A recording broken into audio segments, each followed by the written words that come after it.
بالله من الشيطان الرجيم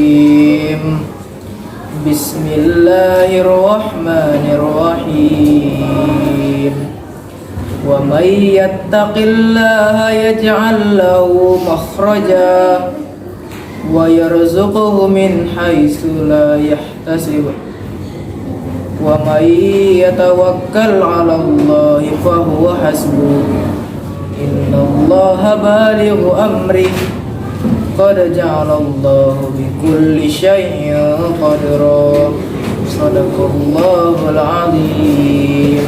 Assalamualaikum warahmatullahi wabarakatuh. Alhamdulillahilladzi arkamana bil iman wa azana bil islam wa rafa'na bil ihsan ahmaduhu subhanahu wa ta'ala wa ashkuruh. Allahumma salli wa sallim mubarakan wa ala alihi wa sahbihi wa man tabi'ahum bi ihsanin ila yaumiddin. Amma ba'du. Pada kesempatan yang berbahagia ini, mari kita panjatkan puja dan puji syukur atas limpatan rahmat Allah Subhanahu wa taala di bulan penuh maghfirah dan berkah serta bulan yang paling mulia di antara bulan lainnya. Salawat dan salam semoga senantiasa terlimpah curahkan kepada Nabi Muhammad SAW, suri tauladan yang membimbing kita dari zaman jahiliyah menuju zaman yang penuh dengan nikmat Islam dan iman. Kami perwakilan dari kelas 81 akan menyampaikan tadabbur ayat Quran yang dikenal dengan ayat 1000 dinar. Ayat apakah itu? Mungkin dari teman-teman belum pernah mendengar istilah ini. Ayat yang dimaksud adalah Quran Surah At-Talaq akhir ayat 2 dan seluruh ayat 3. Adapun sebab-sebab dikenal dengan ayat 1000 dinar, ada sebuah kisah yang mungkin masih asing juga di tengah kita. Jika ditelusuri dari jejak sejarah, diceritakan pada zaman dahulu ada seorang lelaki yang bekerja sebagai pedagang. Suatu malam, lelaki itu bermimpi ditemui Nabi Khidir alaihi salam. Dalam mimpinya, lelaki itu diisyarati oleh Nabi Khidir alaihi salam untuk bersedekah sebanyak 1000 dinar. Awalnya lelaki ini tidak mengindahkan isyarat mimpi ini. Kemudian datang mimpi yang kedua dan yang ketiga dengan jalan mimpi yang sama.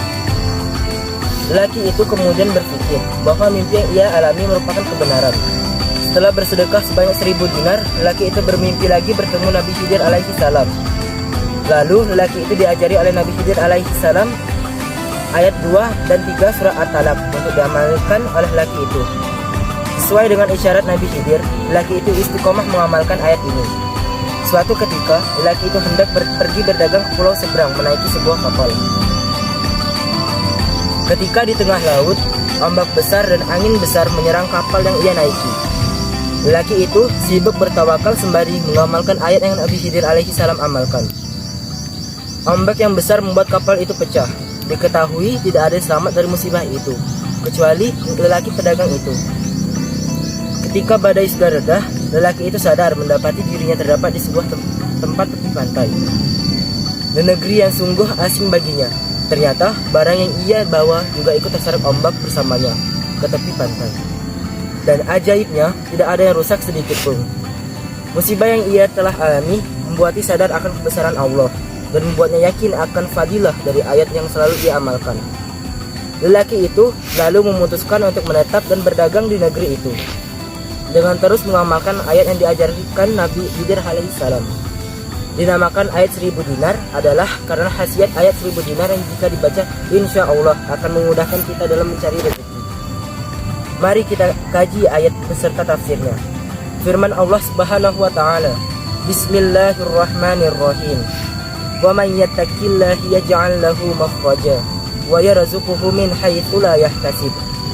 Artinya, barang siapa yang bertakwa kepada Allah, niscaya Ia akan mengadakan baginya jalan keluar dan memberinya rezeki dari arah yang tidak disangka-sangkanya. At-Talaq 2 dan 3.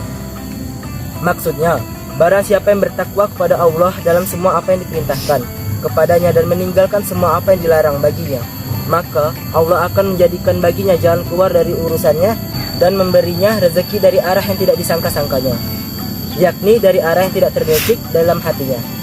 Imam Ahmad mengatakan, telah menceritakan kepada kami Yazid, telah menceritakan kepadaku ya Kahmas Ibnul Hasan, telah menceritakan kepada kami Abdus Salis, Dan Abu Dzar mengatakan bahwa Rasulullah SAW membaca ayat ini, yaitu firman-Nya, barang siapa yang bertakwa kepada Allah, niscaya Dia akan mengadakan baginya jalan keluar dan memberinya rezeki dari arah yang tidak disangka-sangka.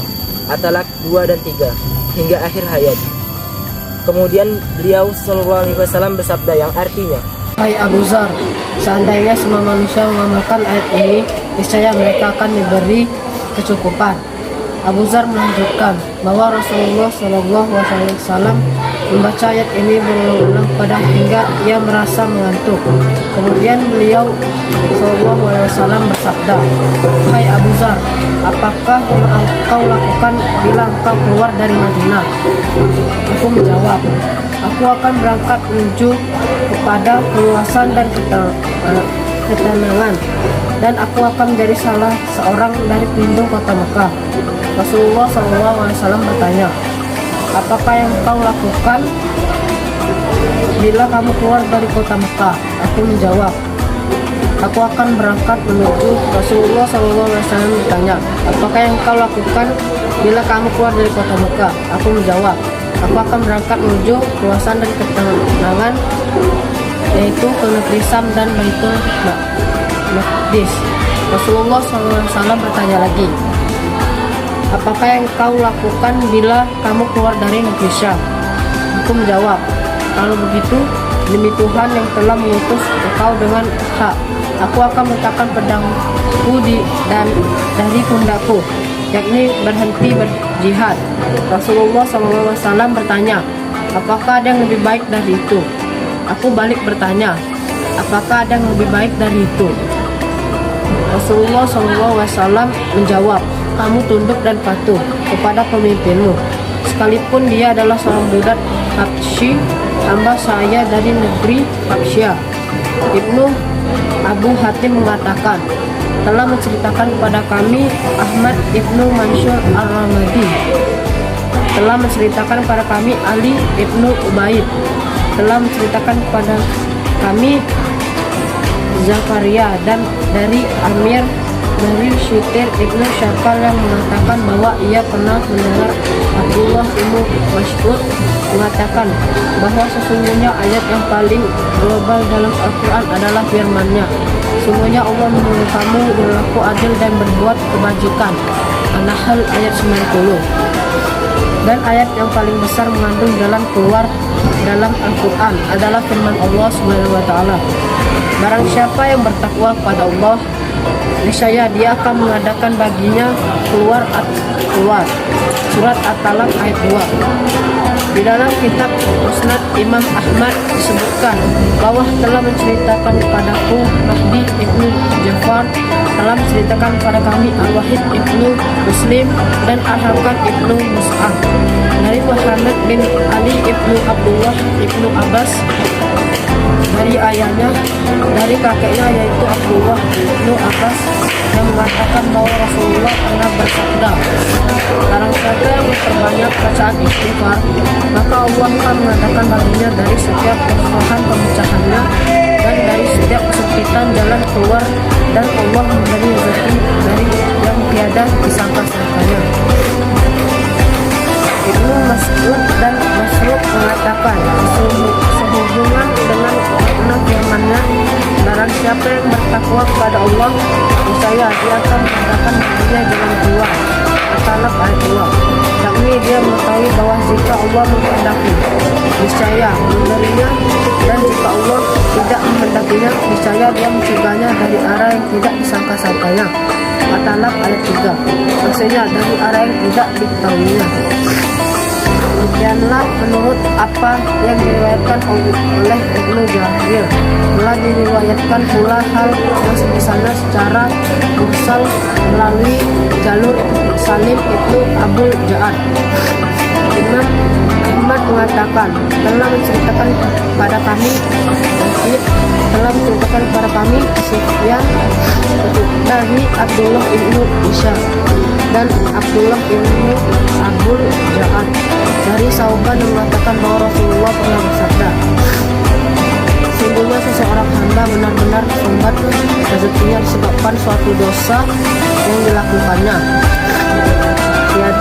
dan tiada yang dapat menolak takdir selain Anda, selain doa, dan tiada yang dapat menambah usia selain dari kebaikan. Imam Nasai dan Imam Ibnu Majah meriwayatkan melalui hadis Sufyan Ats-Tsauri dengan sanad yang sama. Muhammad Ibnu Ishaq mengatakan bahwa Malik Al-Asyja'i datang pada Rasulullah SAW lalu melaporkan pada beliau bahwa salah seorang anaknya bernama Auf ditawan oleh musuh. Maka Rasulullah SAW bersabda padanya, Arsil ilaihi anna Rasulullah ya'muruka tuksirnya qaul la hawla wa la quwwata illa billah. Sampaikanlah kepadanya bahwa sesungguhnya Rasulullah menganjurkan kepadamu untuk memperbanyak ucapan, tiada daya untuk menghindari dari kemaksiatan, dan tiada kekuatan untuk mengerjakan ibadah kecuali dengan pertolongan Allah. Firman Allah Subhanahu wa taala, dan barang siapa wa may yatawakkal 'alallahi fa huwa hasbuh, dan barang siapa bertawakal pada Allah, niscaya Allah akan mencukupkan keperluannya. At-Talaq ayat 3. Imam Tirmidzi meriwayatkan hadis ini melalui Laits Ibnu Sa'd dan Ibnu Lahi'ah dengan sanad yang sama. Dan Imam Tirmidzi mengatakan bahwa hadis ini hasan sahih, yang artinya Imam Ahmad mengatakan telah menceritakan kepada kami Bashir Ibnu Sulaiman dari Sayyar Abu Hakam, dari Tarik Ibnu Siyam dari Abdullah Ibnu Mas'ud yang mengatakan bahwa Rasulullah SAW bersabda, yang artinya barang siapa yang mempunyai suatu keperluan lalu ia menyerahkan kepada manusia, maka dapat dipastikan bahwa keperluannya itu tidak dimudahkan baginya. Dan barang siapa yang menyerahkan keperluannya kepada Allah Subhanahu wa taala, maka Allah akan mendatangkan kepadanya rezeki yang segera atau memberinya kematian yang ditangguhkan, yaitu usia yang berpanjang.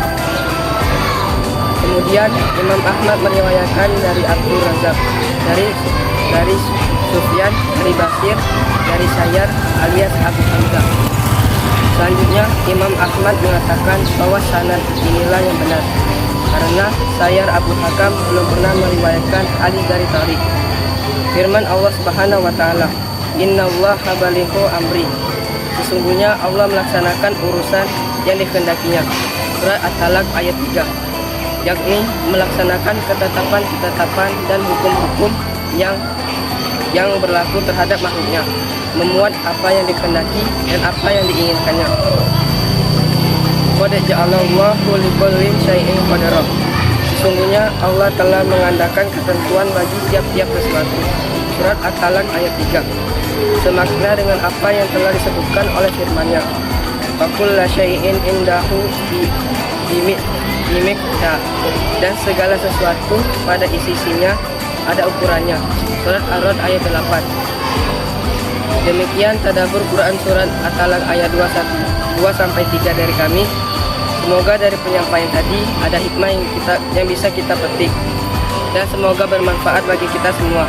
Semoga Allah memudahkan setiap langkah kaki orang-orang yang senantiasa memperbaiki keimanannya. Atas setiap khilaf dan salah kami, mohon maaf.